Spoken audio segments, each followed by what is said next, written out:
J'avais essayé même d'en parler, mais sur les réseaux sociaux pour ngana zaki wana physiquement te na matanga, mais c'est un vieux depuis nakutana kana batu balinga musique ya Congo.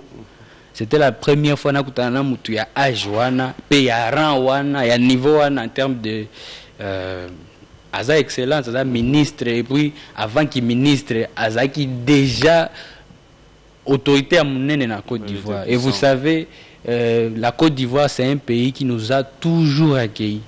Côte d'Ivoire, et Zamboka Moko Oyo, l'amour qu'il nous donne, nous les artistes congolais, en tout cas, ce que je pense que les artistes congolais ont reconnaître en côté, ce n'est pas normal. Maintenant, c'était la première fois que nous avons Mutu Oyo, à l'ingi musique à Congo tellement que azo se limité te na génération ya batu ya âge na donc azo tala musique ya kala ya Congo ya kala penza makasi abetela kinga histoire preuve kutu ayambaki biso ngana équipe nanga mobimba mabinzo azaki wana Prince Balume azaki wana batu ba invita kinga kuna bazaki pe na salon na ye avec sa femme sa fille. Il m'a parlé ya babilo mususu oyo na lobi a révélé nga babilo ko oyo na kokate na lingana sauter na kiti yende mutali boza ebisinga ke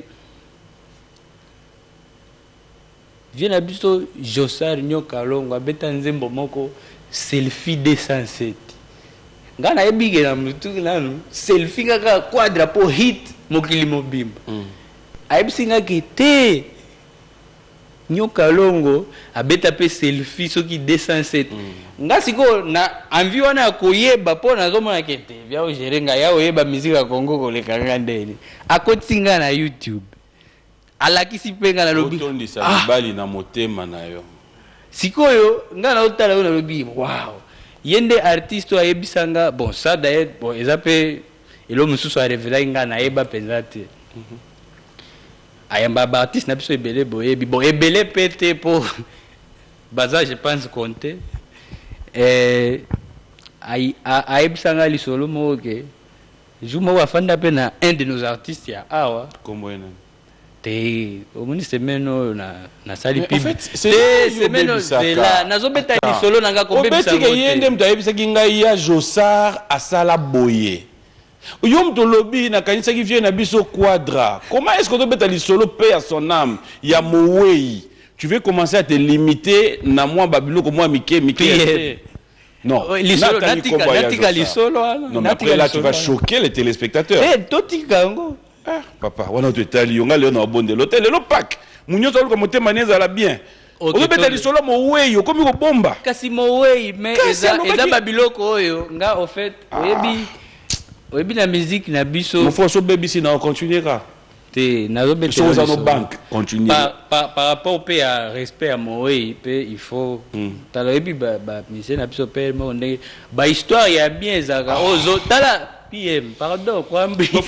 yenga nanu te toza na ebandeli histoire otanga pe kombo facilement so moni ke histoire eza moi normal bien so moni ke batu musu ba memango na ndemo boy otiki na surtout semaine par rapport à na sali batu belé ba publicité dimanche lelo il faut batcha mité manase to otanga kombo mutu te je te préviens kana otanga lelo je ça otaki kombo batindi yo ezaki na ndenge OK toke inasi sana Hambak Ahmed Bakayoko to fanda na ye ba mabinzo bazawa na baza ba témoin aobetelanga ka masolo ya musique na biso ndenge asepela nango pe ndenge azo alobi azo compter sur nga parce que azo mona ndenge pe nazo kende na nzela nazo kende alobi ke amoni ke avenir ya musique ya Congo eza lisusu ya munene makasi nde siku a choqué nga alobi ke bafanda jour moko na artiste congolais ya biso awa ye vient na biso wana Ahmed Bakayoko pe a son âme a tuni artiste wana ke ezana mwana moko kuna kotena bino azo beta penza makasi ye pe azo ya na moto osakana te bon artiste wana apparemment pe a répondre que kotoyo kutu yende a propulsa kanga ngati ko tangu na yoka bongo ba mabizo bazaki wana bango pe bayoki yango mwa bizarre po bayebike mena salo yo masolo babetela biso na epa na biso kuna ke neti babiso toko yawa te kutu poto yawa il faut to diembela boy mais apparemment biso nde bayaka ko diembela ko to po image na biso awa eza bien soigné ezaka muto azosala musala na ye kitoko muto oyo azosala makambo na droiture et moi j'étais content de me rendre compte que nzoka libanda ata kote na biso kuna tokolobake tokoswana boyeboye me kote oyo bavie bazalaka mpe fier koyoka ke toza na makambo mponga babeteli nga lisolo ya mutu teke nabanda koloba te antuka nga mpe nakangaka wana mpo na mata me nga babeteli nga lisolo ke kuna eza na artiste oyo aloba mpe aavoué na kiserie nyonso sans le froid aux yeux alobi ke koto ya propulsaka nga ti lelo mpe nga mpe nabanda koluka koto nga mpe naoluka artiste oyo apropulsa nga nakuti eza econe ozo comprendre lisolo wana donc passage wana c'était très très important pour ezaki révélation aussi. Oui, ezaki par rapport à Nabiso Ahmed. Je salue toute la famille et je continue encore à présenter mes condoléances à toute la famille de son excellence Ahmed Bakayoko. L'amour qu'il avait pour notre musique, je souhaite que tout le monde ait cet amour-là parce qu'il est en train de voir le passé de la musique congolaise, tina avenir de la musique congolaise. Voilà. Mais l'isolo yo kangolele. L'isolo betia. Pour ozo relaxer bona mone ti ope jokyo mute molembi mbala moko. Na mwa kande basaloba na ndakuga mwana wa impoli. Ya solo. Te nde bat baloba. Te tangu yo appelé l'isolo ngala tunyo tangela nga kombo artiste. Obo otanga siko olina za na position. Siko ko ba otanga kombo artiste donc na fingi mutu alors. Non. Siko ndeni yo obimisi makambo ba impolitesse. En plus, eza l'isolo mo wey. Qu'est-ce qui prouve papa? Tout qui est na cimetière, tout qui est. Mais oui, bien en réalité, oui, bien vient Nabiso Ahmed, et ça na monsieur Nabiso Mususo, baloba ke bango kuna soki abeti téléphone bakoyamba ote oyebi ba makambo. Non na yokate. Je peux pas dire awa makambo na yebi. Oyebi ke tomona ka ebele na behind the scene na ba coulisses. Nga ezape na ba artiste ya minene. Nga ezape na ba artiste ya ba artiste minene oyo balelelanga. Lelo penanga ba ko. En fait lelo la linga to beta makambo na yo. Nazo comprendre te oza la posa ya kokende na makambo bato. Yo tuningati. Na tunaki yo te soki li solo nini bobeti ya artiste. Yo modo pesa exemple. Tangu ozobeta masolo ya ba ene na biso ba vena biso ba Joski. Te na tuni yo na lelo kotengai. Tu as une histoire. Mon frère, tu as une histoire. Yoka, tu as une histoire avec lui personnellement. Voilà. Nalobiti. Otuninga mutuami balé. Zelas comme la place Omonaki ba photo na postaki avec la famille, sa femme. Yoza na ba réseaux sociaux te PM. Otuni mutu oza histoire avec cette personne. Nazo betela yo sko komeli yo kilo. Mon frère. Yo pozo protéger ba tutonde ni PM. Alors. Bonga za na magenya. Tokei po el moko oyebi na media na biso na ebite soki ezaka répétition na yoto oyeli bato na ebite soki ezaka répétition nga yo OK tala ce place mabe utaki on émission dans la plateau wallahi comme tu es un bon artiste je reconnais ta valeur je reconnais ma performance non je reconnais tout ce qui va avec yemelanze momo Joski. Olobi kuna nde problème utaki te na lobi olobi kuna nde problème utaki te na lobi yemba nze moka ya hommage comme problème te nze moka ya hommage kasit déjà yo na ebisa ki yo awa avant to bana na lobi ngana linga te nakota na terrain oyo ba lyrics efandité po banzemba ba vela biso ba Joski na yebi me ya maloba boye na koemba ngo biete na za artiste soki na bimia honnête na zoemba na ba légèreté yango wana nde vrai impolitesse.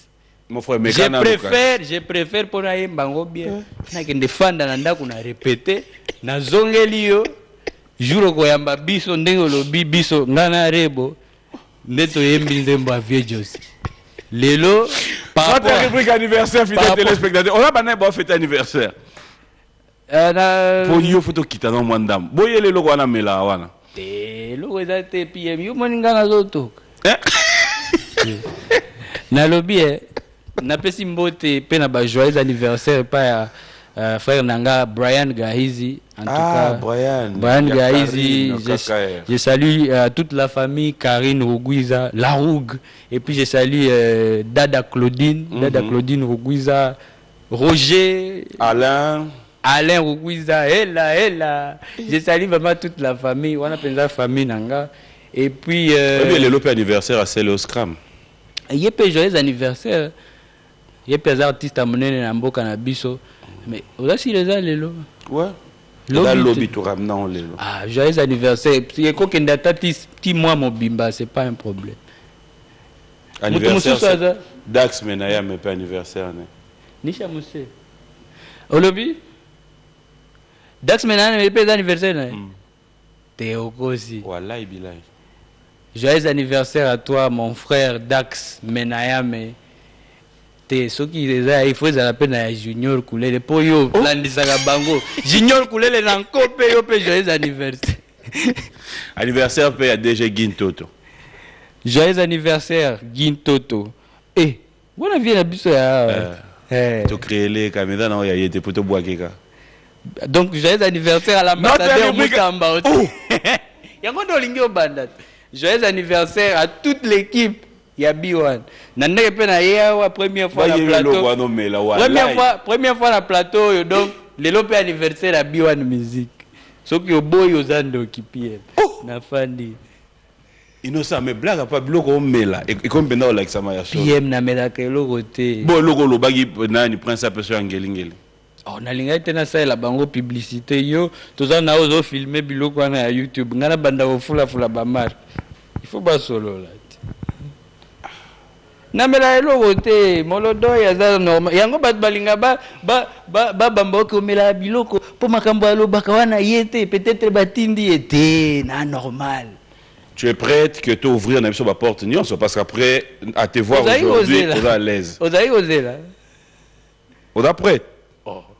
Donc, naya qui a fait na utindaku, na ibiteki toki sala émission, na osé là. Puis il faut te. Il y a un moment où on a opéré même, on sali clip à bien, qualité à bien, mais nous avons opéré net même. Ah. On a été. Solution pour sa carrière, surtout un jeune qui évolue en Afrique. Qui est en tout cas qui évolue dans son indépendance en Afrique na biso ko bimisa album ezanetika ozotinda mutu asala makambo ko pokaka yo sepela na ba débat osala par exemple mais ozo aider jeunes wana te parce que toza na industrie oyo eza stable te batu bateka ka CD te mais bazotinda yo osala album mutu azotinda yo par exemple osala boy soki ata album ango ebimi akokendeka ko taille ngondé na ba plateforme par exemple gratuit et puis on se comprend parce que en Afrique tous on a pas problème belé et il y a encore beaucoup de choses il y a qu'à organiser pour tout comme à peine à niveau banda oteka normalement tout ça donc moi maintenant je vois en tant que mutoa ça la business na épée à ça makamuna nous selon ndenge ezo permettre à évoluer bien en tout cas je me dis il faut donner le temps au temps na osala album parce que banzembo ezanga te ba clip ezanga te mais osala ngo pour prouver nani parce que moi je me dis que na minute oyo visibilité on a nango sans album je exactement que je suis hautain ou bien quelque chose mais je trouve que ce qu'il faut na ça l'album il faut album on a osala plus que visibilité on a nango siko. Et donc après, tu n'es pas motivé à faire un album? Je ne suis pas motivé, bien sûr, mais dans la base de la rapport, tant que vous allez bien prêt et que vous allez payer, dans mon cas, condition, bien. Je vais faire ça parce que ça peut être un artiste qui a un album, mais on se rend compte que c'est le même single, bimisa, à Sangisi Ango, album et Ango. Au fait, c'est juste une question de communication, mais album est plus d'enzembo, au bandi au bimisa clip moko. Bongo te. Oui, quand même. Parle-nous de Mémé alors. Et avant tout le monde, quand bimisa tene ti débat nanga ezanga moko te. Yo moko. Eza débat banane. Te natu ni kaka question à muke. Non mais tu m'as déjà répondu au lobby, tu n'es pas encore prête pour dans le mais na lobby album eza banzembo ebele obandi ko bimisa clip moko yango to natu ni oka eloko muke. Non, mais soupe la album. Mais sous basala rappel album a bimisi nyonso. Cela ne veut Na pas ba clip dire... nyos. Oui, bien sûr. Bon ane zaka kala. Mais lelo Qu'est-ce que tu appelles Kalana Lelo? Mais zaka kala. Non, Lelo. Yo mona penza lelo mutu abimisi par exemple ozana 16 titres to 20 titres. Ubimisi na ba clip ata makasi yango. Nani asala bongo mikolo. Mais déjà soit abimisi 5 clips, c'est bon déjà, ça fait partie PM na lobby. Bon, tous les cas album inosbi aza prêté PM atsepela. Tous les cas. Mais, c'était quoi l'idée, c'était quoi l'inspiration et... En fait, ce qu'il faut tozong à moi bah retour hein. Il y a Batou, Mémé, toi-même déjà. C'était quoi l'idée, l'inspiration qui t'a écrit la chanson? Même c'est une très belle chanson penza ngana mona kutunga na mona te pour expliquer bien comme je l'ai fait au za deuxième émission nanga depuis na zongi penza na média ko sala ba émission pour la ko lobela art nanga. Même c'est une chanson oyo eza na logique boy. Na ipte na expliquer nzembo ou bien to lobela ba retour au lobby. Ponga vas-y d'abord to 5 nyonso. Ba retour nanu na ochango pembeni parce que ezaka na ba retour ya bien belé oyo na Congo na omona neti yango to chiaka ngo mingi kate. To fulaka ba retour oyo ya ba détracteur apparemment.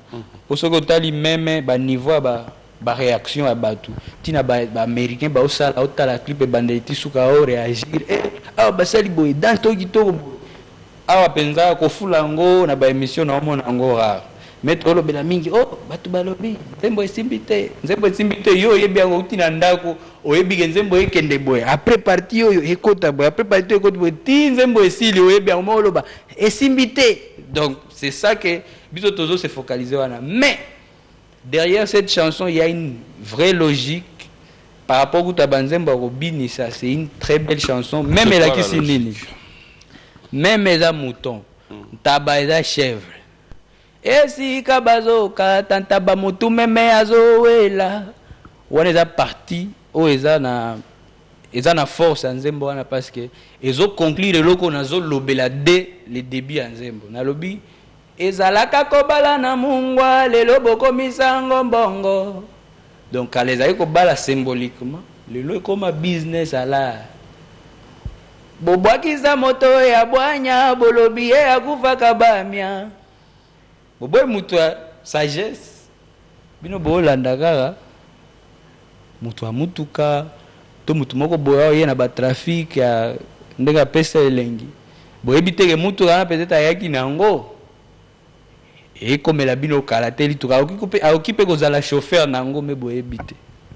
Donc sikoyo ezaka nini biso ba être humain matérialisme ko tina biso na mitu et ça ça biso to prendre ba mauvaise décision. Na espoir que on est en train d'aller se positionner là où il y a la sécurité. Si qu'on a lobby batu ya bon onde ba omitia na position ya même pour même tango akimaka awe la place ba okatanta ba mutu akanisa kuna nde akozala en sécurité, tu vois non? Donc nzembo logique nango yango wana sikoyo nako sepela penza mingi soko yebisinga parole nini na nzembo wana ou par rapport à makambo na yebisio parole nini oyo yo kite poza lingala bon le biba retour hein? Voilà na analyse on te félicite to lo belanzembo.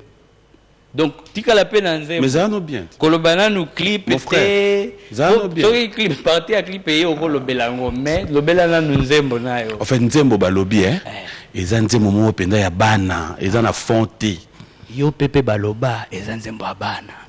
Ashure bima baloba o artiste abana. Nini Olandi ebima baloba nzembo kutu artiste abana mike. Best bimi bon ebele ba moni français pe moi mo bout balobi nzembo ba français ebele mais artiste oka ya bana siko to bossa naka soki atato na même optique wana ya artiste abana mike bolo bandeke na mboka na bino bana nde bazana na pouvoir d'achat mais na mboka mususu ata ozala na public ba kizengi okotisa mbongo. OK. Et puis ce que ozana ba fana bana ebele c'est que tu as plus d'années à kolia mbongo. Et puis obimisa ba jalousie neti yo eko makasiko na musique na biso. Maintenant tu peux continuer avec ta question.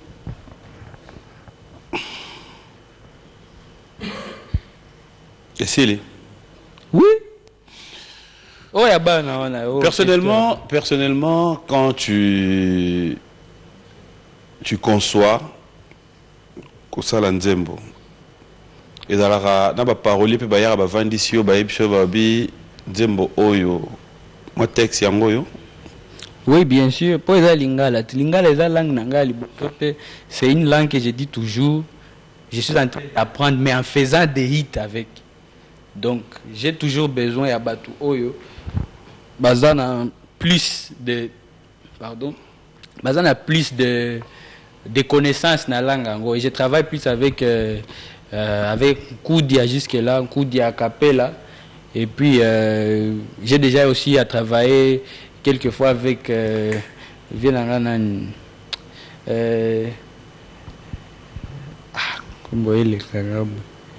voilà, Jojo Lina. Je pense que Baptiste est belé, Baebi, Asala Banzembo est belé. Mais aussi, je précise, jamais j'ai eu à Kosomba Nzembo. Na Bengsande, par exemple, j'aime la façon d'un parler, de travailler. Na Bengisi Yende Tofandi.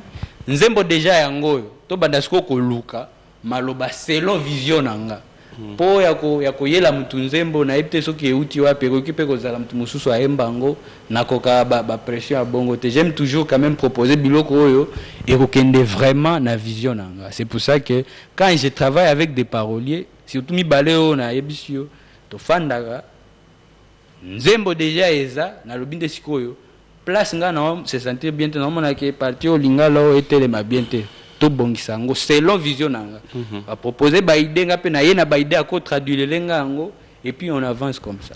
Avant peut-être qu'on puisse regarder ton savoir-faire, j'aimerais quand même poser une question mais qui a juste peut-être un retour avec tout le message que le téléspectateur envoie.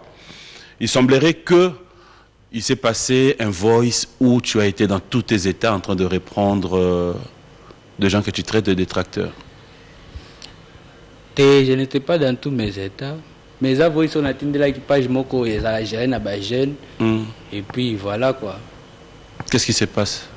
Et ça, voice, et bima na atteint ngo ka message privé.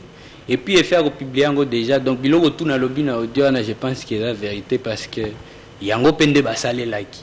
Mais ça page on a bagé no je donne aussi de la force na page na ba pour biso ki initiative za bagé ngana za ka sensible pour na bike ba on neto ko matana bango mais ce que na moni pe chaque fois ils ba méchanceté contre nga en faveur ya ba artiste mususu. Moi je vous dis toujours nazara na makasi wana te obanda ko lukana créer armée bo sela nga batu boy ponga na bimaka malamu batu nde ba bimana ba image ya salité. Donc moi j'ai toujours eu à prendre ma responsabilité dans la pour jour mon côté porte-parole moko akende betama baloba ke oh porte-parole à tel basala qui est bon ngana bon. Moi je prends mes responsabilités seul ba jeune wana oyo basala bazana page wana. J'ai envoyé ça et là il y a de cela 4 semaines. OK. Et ça voice oyo basali nzembo ebimi ka ndenge tozolo ba kutu biloko wa bongo nde bimisa ba maloba mabe OK oh non nzembo ezobeta mais yo bosali article à 2-3 jours il y a sorti un nzembo que une chanson qui n'accroche pas babandi koloba makambo ba chiffre que nazo somba ba vu pas je vais supposer ko loba positif ya makambo o ezolekana et puis nazaki nanga kimia très longtemps. Mais tant qu'on a bimisi beaucoup de méchanceté, ils ont y a de tous les coins. Oh, nzembo simbite yo uti shebino. Oyebi ango bandeliti souk. Mais ozo kende luka libanda, natala soki bako beta ango. Yo déjà e pas na bino, olala kanango, la mukanango. Mais yo zo kende koloba. Poka au fait créer une certaine déstabilisation. Si ko ngana koka biloko ya bongote. Et quand on me dit que oh non biloko wana salir image na yo yango nazolo bake on n'a pas beaucoup d'artistes comme moi oyo bayaka penza balakisi ba vraie face na bango. C'est un peu ça. Qu'est-ce que tu appelles vraie face? Vraie face puis mosala penza elo moko te oyo oyebige oyo eza masolo akati nazoyebisa bato boye pe il faut tika la boye pe bapanzi yango bato wana ba traite moto atindeli bino message eza pe vocal eza voix na nga et puis j'assume et puis je perds rien pour na finga mutu te na lobaka makambo eza na même cadre na musique et puis omoni bato baomema ngo na bande moko boye omoni azo répondre nga na bato nayebi te balobi ke batindeli nga voice nayebi mutu te mpe nazokipe mutu te etali nga te voilà. Mais yo er moko mbono elandaka yo er moko etiki kolanda yo et dérouté. Napesi mbote pa Diamant Noir design depuis Goma. Kombo nanga pe landa ngande innocente. Yango yo penza olinga innocent fort. Innocent balu. Mais siko dalinga kando zala ne kombo no ezalaka. Nazalaka toujours innocent po babilo omani. Ta toza na kino epinga na mwana Goma. Ta biloko tout na sala na nga mwana Goma, je dis toujours et je suis fier. Ah toza na kino mboka obatu balobaka. Oh c'est un dimanche de Pâques, on va avant de souffler en musique. Puis mozo banda makambo zo ki mango ndenge nini na comprendre te. Toza toza pa na yo. Tika penga na loba. Na loba toza na kino mboka obaloba ke kino eza ya bana kino. Mais yeyo jeune leader aza. Synonyme ani. Nga na ebite boy bagake naza esprit faible te. Naza leader. Bon banani, tu envoies un message à qui? Soit au fait, ton vrai problème yangoana. Papa, si tu as un message à envoyer à une personne bien ciblée, vas-y droit au but. Pourquoi est-ce que Ozoloba, Yomoro après, c'est comme si tu parlais en parabole. Et puis, est-ce que dans le monde de la musique, on a encore besoin de discours entre nous? S'il faut vraiment que nous dans le bas parce que l'élo musique au binonio so bosa eza honneur ya biso honneur ya mboka. Est-ce que nous avons encore besoin de ce genre de discours? On n'a pas besoin de l'énergie négative na musique na biso. Mais toi sors ton énergie positive. Ezalaka déjà tant on a zoé babongo na osala fierté ya Congo na bamboka ebele na mokili. C'est ça l'énergie positive. Mais si ça vous coûte aussi quoi besoin que c'est la ganga. Banania son selo. Ba problème on ne se bloque ni yo ba son selo. Avec yo encourager, na son selo. Oyebi po mezani. Tant on gana salaka ba émission nanga, j'ai comme l'impression que bosala l'assemblée neti bomonaka batute boyambaka batute tango na yaka bilo tu na lobaka et bimaka neti nazo créer ba débat et pourtant vous êtes bien au courant que ezala na ba plateau ezala na sima ba plateau les gens parlent les manigances des choses pour na kokwisa batunetinga sikoyo tango nga nazo loba. Pour quel but innocent entre nous? Tu le sais que toi et moi tu seras toujours vrai. D'accord? J'espère que non, mais je te l'ai dit sur ce plateau. Oui. Je ne mâche pas mes mots. En fait, le vrai problème, mes amis. Le vrai problème, mes amis, c'est que l'artiste est un bisso. Bossa la paix effort ya ko aider bisso. Je te donne un exemple. Tout à l'heure, Nganayo, tant que tu as les briefings et émissions, je t'ai dit, on reste sur toi. Tu m'as dit, d'accord. Oui. On arrive sur le plateau. Il y a d'autres histoires. Par exemple, je pose une question pour éclaircir. Voilà, il y a un truc qui est passé sur des réseaux sociaux, innocent dans tous ces états.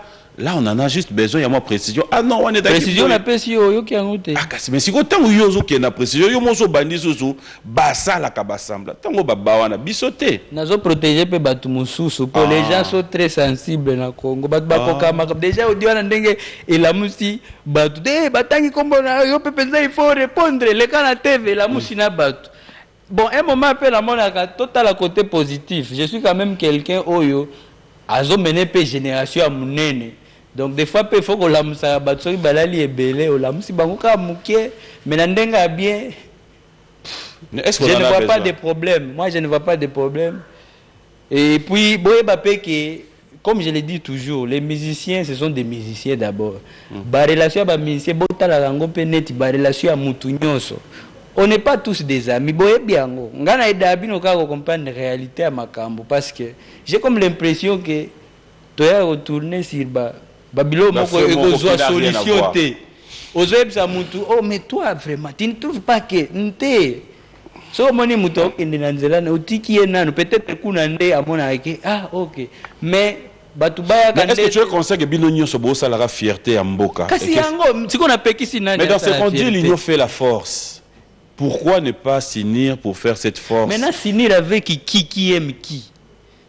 Ah. Donc, si nous avons bateau pour tous na bango bien. Ah, comme je le d'accord. dis toujours, à 98% nous avons bien à bateau. Mais yo siko, si par exemple on remarque 2% bazate, au bandi ko lukana na bango. Ngape na usaya ni na oloba PM, s'il te plaît, tika ngati. Ah, ok. Là, je comprends. Faut peser na ba nombre d'artistes oyoka ki na zana bango bien. Donc il n'y a pas yo ezate. Il faut ka ezala ba type moko boy peut-être oponi déjà na sima question na oponi que oh il faut azala. Inos quand même il fait la fierté. Ce qui a sangani na yo selon motema nanga et kosimba non? Ah donc faut ça la maselo motema na yo. Toujours.